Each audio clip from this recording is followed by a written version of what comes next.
በጎቹ አሉ እንደነ ኤጲፋንዮስ ያለው እንደነ ዮሐንስ አፈወርቅ ያለው እንደነ ጎርጎርዮስ ያለው አያችሁ እንደነዚህ ያሉ ተበላሽተዋል። እንደነ ቅዱስ ኤልያስ ያለው በእሳት ሰረገላ መነጠቅ እንደነ ቅዱስ አርሳኒዮስ ያለው ቅዱስ አርሳኒዮስ የሚገርመው የሆነ ፍልስፍና ገባና ሲማር ኖረ። ያን ግን ተወና ወደ መንፈሳዊ ዓለም መጥቶ ወደ ገዳም ገባ። እዛ አካለ ሥላሴን ምልዓተ ሥላሴን ህልውና ሥላሴን ርቀተ አካሉን ይሄን ሲማር ይሄ የፊደል መጀመሪያ ነው አለ። ያን ሁሉ እኮ አመድ አድርጎት ነው። ይሄ የፊደል መጀመሪያ ነው። ዛሬ ገና ፊደል ጀመርኳል። ሃይማኖቱ ሲገባው ፊደል ጀመርኳል። የሁሉ ነገር አፍ መፍቻ ግን ደግሞ የሚረቅ አይምሮ የማይደርስበት ግሩም ምስጢር ነው።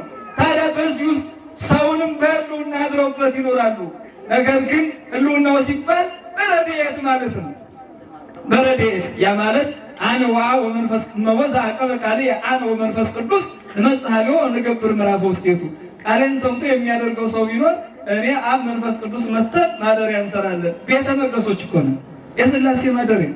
እንዲሁ እውነቱ ከዚህ በላይ መመረጥ አለ። ግን በጣም የሚገርመው እንዲህ ማደሪያ ሆኖ ተመርጦ የሰው ልጅ እግዚአብሔርን ያበሳጨዋል፣ እግዚአብሔርን ይፈትነዋል። በጣም የሚገርመው ይሄ ነው። አሁን በዚህ ዘመን እግዚአብሔር እንዴት አድርገን ነው የምንፈትነው? ፈትነዋለን እኮ ወጣትነቱ ይፈትነዋል። ወደ መጨረሻ አጠቃለው ይሄ ጣልቃ እንዳይገባብኝ ማለት ነው። መጨረሻ አጠቃልለዋለሁ። ስለዚህ ምልዓተ አካሉ በዚህ ነው፣ በእኛም በዚህ አድሮ ይኖራል። እንዲሁም ደግሞ በስጋ ወደሙ ዘበላ ስጋ ወሰት የደም በሕይወት ዘለዓለም አይደለ? ስጋዬን የበላ ደሜን የጠጣ የዘላለም ሕይወት አለው። እኔ በእሱ አድሬበት እኖራለሁ፣ እሱም በእኔ አድሮ ይኖራል። እንዲህ ነው ክርስትና። መኗኗር መመጋገብ ነው። ሥላሴ እኛን ይመግባል፣ እኛ ደግሞ በጸሎት ወደ ላይ የሥላሴን ምሕረት እንቀበላለን ማለት ነው። ርቀተ አካሉ ስታየው እንዴት አድርጌ ገልጸዋለሁ? እንደው ሁለቱም እንኳን ባነሳ ነፍስና መላእክት፣ ነፍስ ረቂቅ ናት፣ እውቀቷ ረቂቅ ነው። መላእክት ረቂቃን ናቸው፣ ሕሊናቸው ረቂቅ ነው። ከዚህ በላይ እግዚአብሔር ይረቃል። ታዲያ ምን አለ ሊቁ ይህን ሲጠቀልለው ወይዜኒ እንስ ስባያቲሁ ወይም ጠናቀቅ ማይሙክቲሁ ዘይክል ልሳነ ነቢያት ሐዋርያት ለወድሶ ተመጠነ አበዩ። በቃ ነው። ነቢያት ተራቀዋል፣ እነ ሙሴ ተራቀዋል፣ ሌሎቹም እነ ኢሳይያስ ተራቀዋል። ተራቀቁ አልደረሱበትም። እነ አባ ሕርያቆስ ተራቀዋል፣ እነ ቅዱስ ኤፍሬም ተራቀዋል፣ እነ ዮሐንስ አፈወርቅ ተራቀዋል። ግን ማን ይድረስበት? ዋኙት። በቃ ደከመ፣ አይምሮ ይደክማል። እንዴት አድርገው ውቅያኖስ እንኳን ይደክማል። ውቅያኖስ ላይ እኮ መርከብ ነዳጅ ካለበት ይሰጥማል። ይህ እኮ ተሰጥሞ ነው። ተመልከተው እስኪ በምስጢር መሰጠም ቤተ ክርስቲያናት የሚያሰጥም ምስጢር አላት። ግን ሕያው ነፍስን ሕያው የሚያደርግ የሚያጠፋ ሳይሆን ሕያው አድርጎ የሚያኖር ምስጢር እስኪያስበው በዚህ ሰጥሞ በተሰጥሞ ብርሃን በተሰጥሞ ምስጢር ሰጥሞ መኖር። ታዲያ ከዚህ ወጥቶ መሄድ እኮ አለመታደል እኮ ነው። አለመታደል በዚህ ሰጥሞ መኖር መጥቶ መማፀን ያስፈልጋል እኮ። ርቀተ አካሉ የእግዚአብሔር አካል እንዴት አድርገን እነዚህ ነቢያት፣ እነዚህ ቅዱሳን፣ እነዚህ ሊቃውንት ተመራምረው ያልደረሱበትን ጌትነቱን፣ ገዥነቱን፣ አምላክነቱን፣ ፈጣሪነቱን፣ ሕያውነቱን፣ ዘላለማዊነቱን፣ ቀዳማዊነቱን አንመራመር አለ። ምክንያቱም መለኮት ወገን ማጎንበስ አንገት መቀልበስ የለበት። ጎሎበት ከሰው አይበደር ለእኛ ይሰጣል እንጂ መች ተበድሮ ያውቃል። አኮ ዘወቱ ለመለኮት ምርናን ዋትሕቶ ርእስ ከመ ይንሣእ ምድር ዘኮነ ውስቴታ አላ ኩሉ ውእቱ ውስተ እዴሁ በከመ አርአዮ ለጴጥሮስ አለ አባ ሕርያቆስ። መለኮት አንገቱን አያጎነብስ፣ ወገቡን ዘንበል አያደርግም፣ ሁሉ በእጁ ጭብጥ በእግሩ እርግጥ ብሎ የተያዘ ነው ካለ በኋላ እነሆ ቢርቀው እኮ ያጎነብስ ነበር ይላሉ ሊቃውንቱ። ግን አይርቀውም። ዓለም እንደሩር በመሃል እጁ ናት። በመሃል እጁ አድርጎ ሁሉን የሚመግብ እያየን እኮ ነው ዝም የሚለን። በጣም የሚገርመው እየፈተን ነው መሃል እጁ ላይ አድርጎ ዝም ይለናል፣ ይታዘበናል። አስበዋል ወጣት መሃል እጁ ላይ አድርጎ ነው ዝም የሚለን። የሚሰርቀው ሲሰርቅ፣ የሚቀማው ሲቀማ፣ የሚገድለው ሲገድል፣ የሚያሳድደው ሲያሳድድ ዝም ይለናል እያየ ማለት ነው። ታግሶ ግን መዓቱን ካመጣን የለበትም። እሱ ነው ችግሩ። ስለዚህ እንደ ጴጥሮስ እስኪ ዓለምን በመሃል እጅ ያዝና አሳየኝ አለ። አይሆንልህም እንግዲያውስ ሻለ ሊቀ ፓትርያርክ ለምን አደረግከኝ አለው። እዛ አሳየው። ሶስት አካላት ተርቦ ታዩት ይላል። አለው ወዴት ነው? አቤቱ አንተ እንጂ ምን አውቃለሁ፣ ፍጡር ምን ያውቃል አለ። እዛው ድካሙን ገለጸለት ማለት ነው። እንዴት አድርገን የሥላሴን አካል ርቀቱ እንዴት እንደርስበታለን? አካለ ሥላሴ ረቂቅ ነው። ቅድምናውን ቅድም በቅዳሴው መካከል ሰምታችኋል። ካህኑ ሲያነቡት ቀዳሚው ቃል ውእቱ ወውእቱ ቃል ሀበ እግዚአብሔር ውእቱ ወእግዚአብሔር ውእቱ ቃል አለ። በመጀመሪያ ቃል ነበረ፣ ቃልም በእግዚአብሔር ዘንድ ነበረ፣ ቃልም እግዚአብሔር ነው፣ ሁሉ በእርሱ ሆነ የተባለለት። አሁን ተመልከቱ፣ ህልውናውን ቅድምናውን አመጣው በአንድ ላይ። አሁን እዚህ ላይ ምን ይመጣል? የህልውና ተገናዝቦውን ያመጣዋል። ልብ፣ ቃል፣ እስትንፋስ የእነዚህ ተገናዝቦ እዚህ ላይ ይገባል ማለት ነው። ቅድምና አለው፣ ህልውና አለው። የአካል ህልውና ራሱን ችሎ ነው። የዚህ ደግሞ የሚገነዛዘቡበት ልብነት፣ ቃልነት፣ እስትንፋስነት አንዱ በአንዱ በአንድ ልብ፣ በአንድ ቃል፣ በአንድ እስትንፋስ፣ በአንድ ልብ መሰረትነት፣ በአንድ ቃል ተናጋሪነት፣ በአንድ እስትንፋስ ህይወትነት ይኖራሉ ማለት ነው። ኧረ እንደው የዚህን ምስጢር ባለቤት ቤተ ክርስቲያኗን እስኪ አመስግኗት። በቃ ይሄ ነው። ሌላው እንዲህ እያለ ይቀጥላል።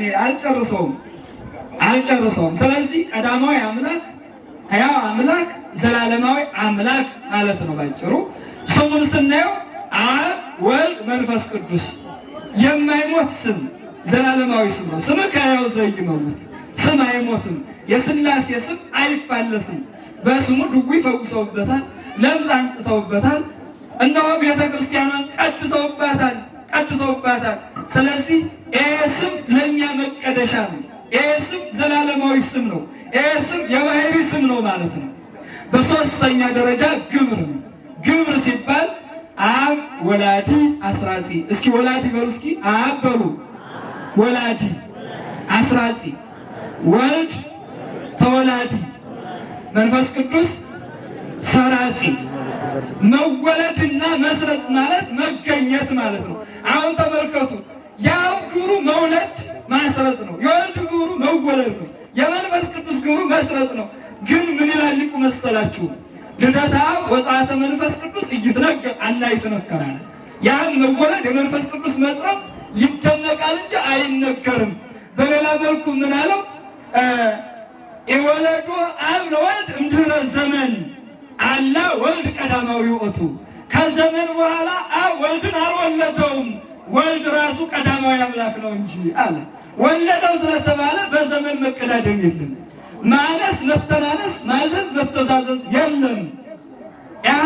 ያህሉ ዘመን ማእከሉ ወማእከል የሆኑ በአብና በወልድ በአብ አባትነት በወልድ ልጅነት መካከል የዘመን መቀዳደም ወይም ደግሞ የዘመን ትንሽ ማይክሮ ሰከንድ ያህል መበላለጥ የለም። በመካከላቸው ሌላ ትርፍ ዘመን የለም። ትርፍ ዘመን ሥላሴ እሪት ነው የምትባለው። እሪት በዘመን የተካከለች፣ በባህሪ የተካከለች፣ በቅርምና የተካከለች አንዲት ናት። አንዲት። ስለዚህ በዚህ መልኩ እንረዳለን። እንዲያ ከሆነ አንድነቱ በመፍጠር በሕልውና ይህን ዓለም በመመገብ በቸርነቱ በካህሊነቱ በጥበቡ ይህን ዓለም ካለመኖር ወደ መኖር አምጥቶ እንደፈጠረ ይህን ዓለም በማሳለፉ በዚህ ሁሉ አንድነቱ ይነገርለታል። ሥላሴ በተዋህዶ ወተዋህዶ በሥላሴ፣ ሥላሴ በአንድነት አንድነት በሦስትነት፣ አንድነት በሦስትነት አይከፈል፣ ሦስትነት በአንድነት አይጠቀለልም። ይህ ዘላለማዊ ሕያው ምስጢር ዶግማ ነው ማለት ነው። ስለዚህ ዶግማ ነው፣ ይህ ሃይማኖት ነው። ታዲያ በዛሬው ዕለት ስንመጣ ሥላሴ ዓለሙን የፈጠሩት ሌላውን ለአንክሮ ለተሰክሮ ለምግበ ሥጋ ለምግበ ነፍስ ፈጥረዋል። ሰውና መላእክትን ለተለየ ዓላማ ስሙን ለመቀደስ ክብሩን ለመብረስ ፈጥረዋል። ግን እዛ መካከል ሰው አዳም በደሉን ጀመረ። ሰይጣን ነው፣ ያው መሰረቱ ይታወቃል። ከአዳም በኋላ ሲወርድ ሲጓረድ በኖህ ዘመን የነበሩት በደሉት። እግዚአብሔር ምድርን አጸዳት። ሰውን በመፍጠሬ ተጸጸትኩ እስከ ማለት ደረሰ። እንዲህ ከመባል እሱ በቸርነቱ ይሰውረን። ምድርን ሲያጸዳ ኖህና ቤተሰቦቹ 8 ሆነው ተርፈዋል። ባጭሩ እነሱ ከመርከብ ከወጡ ከጥፋት ውሃ ከወጡ በኋላ መጨረሻ ላይ ያው መሬትን ተካፍለዋል። በመላኩ ዳኝነት በኖህ ሽማግሌነት ተካፍለው ሲኖሩ የካም ዘሮች ናምሩድ በተባለው ሰፍረው መኖር ጀመሩ። እየኖሩ እንዳለ በጣም የሚገርማችሁ ሀብት በዛ። ሀብት እየበዛ ዝና እየበዛ ሲመጣ ለምን ጊዜ አስቸጋሪ አይደለም? አብሮ ደግሞ የሚከተል ነገር አለ። የሚከተል እና የሆነ ነገር አሰቡ። አንደኛ ምን አሉ? አይ ሀብታችን በዛ፣ ዝናችን በዛ፣ ትልቅ ሰማይ ጠቀስ ፎቅ እንስራና ስማችን እናስጠራለን። ስማችን ይጠራ፣ ዝናችን ይነገር አሉ። ከዛ በኋላ ሰሩ፣ ገነቡ። ወደ ላይ ሰማይ የቀረባቸው መሰላቸው። አይ ይሄ ሰማይ ከቀረበን ዘንድ ይሄን ፈጠረ የሚባለውን እኮ በጦር ብንወጋ ተቆጣጥረን እንኖራለን ብሎ አሰቡ። ተመልከቱ። ዘይነብር ውስተ ሰማይ ይስረቆማል፣ በሰማይ የሚኖሩ ይስቅባቸዋል አለ። አንዳንድ ጊዜ የሰው ስራ ያስቃል። እግዚአብሔር የሚስቅ ምን ሆኖ አይደለም፣ የሰው ስራ ግን ያስቃል። አሁን እኛን ኃጢአት ስንሰራ በደል ስንመጥ እግዚአብሔር ይስቃል፣ ያሰኛል። ሰው ነው የሚያሾፈው። ሰው እኮ አንዱን አይቶ ተመልከተው ይኸው ጀሌው ይላል። የወጣት ቋንቋ ይኸው ጀለስ ምን ሆናል ይላል። ጀለስ ማለት እኮ ሰይጣን ማለት እኮ ነው። ሳያውቀው ግን ጀለስ ይለዋል። ሰይጣን ብሎ እየጠራው ነው። እንደው ቋንቋ መስሎት ማለት እኮ ነው። እዚህ እግዚአብሔር እንውገዋሉና ጦራቸውን አዘጋጁ ይላል። ዘመቻው ወደ ማሮን የሰው ልጅ ለምስጋና ፈጥሮት ወደ እግዚአብሔር ዘመቱበት። እግዚአብሔርን ፈተኑታል። አይ መገዳደር ማለት ይሄ ነው። እግዚአብሔርን መፈተን ማለት በኃጢአት መፈተን፣ በበደል መፈተን፣ በውድቀት መፈተን፣ በመነጣጠል መፈተን በእውነቱ አሬ ነውር ነው።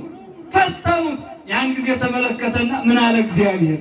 ነኦ ነረድ ንካው ህንፃሆሙ ወንዘርዝር ነገሮሙ ለከለዳውያን። ኑ እንውረድና ህንፃቸውን እናፍርሳለን። ፈቃዱ ነው። ሥላሴ መውጣት መውረድ መቀመጥ መነሳት የለበት። ገጹ ለእግዚአብሔር ሀበ እለ ይገብሩ እኩየ ነው የሚለው የእግዚአብሔር ፊቱ ክፉን ወደሚያደርጉ ነው ይላል። ኢየሱስ ማይንቲው ለእግዚአብሔር ሀበ ጻድቃኑ ወእዝኒሁ ሀበ ሰበቶሙ።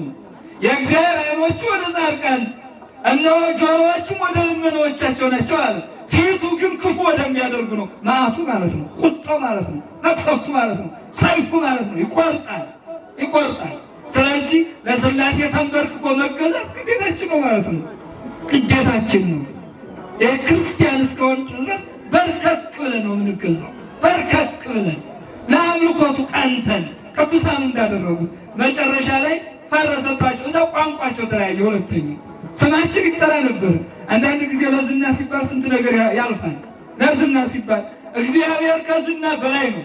እግዚአብሔር ከሀብት በላይ ነው። እግዚአብሔር ከስልጣን በላይ ነው። እግዚአብሔር ከሁሉ በላይ ነው። ካለን ነገር ሁሉ በላይ እግዚአብሔር ነው። ከእግዚአብሔር በላይ ምንም ነው ሁሉ ነገር። መጨረሻ ላይ መጣና ጭቃ አምጣ ሲለው ጡብ ያመጣል፣ ጡብ አምጣ ሲለው ውሃ ያመጣል። ቋንቋው እንዴት ትርምስምስ ወጣ ማለት ነው። እግዚአብሔር የለሽ ሁሉም ነገር ልዩ ነው የሚሆነው፣ መገዳደል ነው የሚሆነው። በሶስተኛ ደረጃ ነፋስ መጣና ጥርግርግ አድርጎ ካሉበት አጠፋቸው ይላል። ከእንዲህ አይነት መቅሰፍት እግዚአብሔር ይሰውረን። በመጨረሻ እንላችሁ እነዚህ ሰዎች ጥፋት ሆነ መጨረሻቸው፣ እግዚአብሔርን ስለፈተኑት፣ እግዚአብሔርን ስለተገዳደሩት።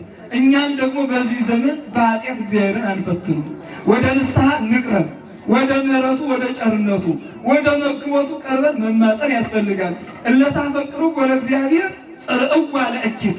እግዚአብሔርን የምትወዱት አመፃን፣ ክፋትን፣ ኃጢአትን ጥሏት ብሏል ቅዱስ ዳዊትና አመፃን ጠልተን ንስሐ ገብተን ሥጋው ደግሞ ተቀብለን በቤቱ እንድንኖር አምላከ ቅዱሳን በቸርነቱ ይርዳን።